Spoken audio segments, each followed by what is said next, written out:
Hey mom, today I spent time moving between Mung Mai Market and Kat Luang, two major markets in Chiang Mai that sit close to each other along the Ping River.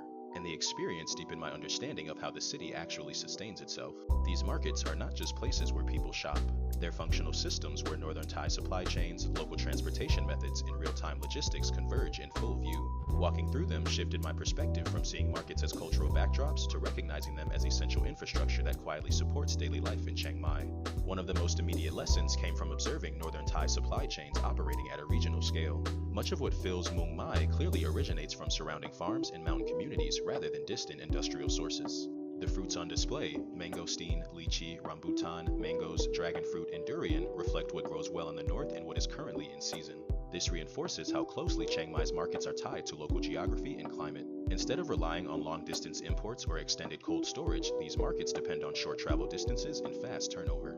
Freshness here is not a branding concept. It's a logistical outcome of proximity.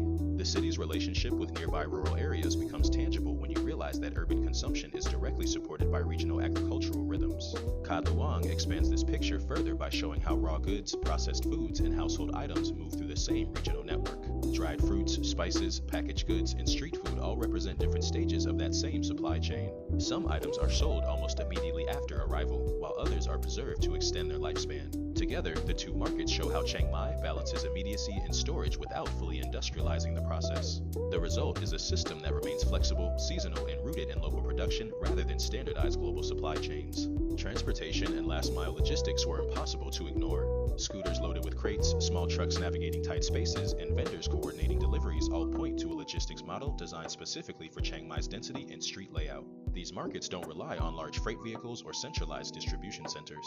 Instead, they use transport methods that can move quickly through narrow roads and adapt to changing conditions. This approach feels efficient without being rigid. Timing matters more than scale.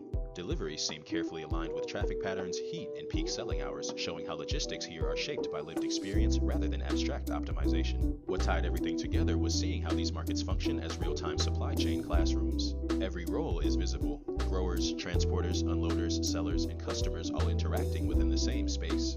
Cause and effect are immediate. A delayed delivery changes pricing or availability.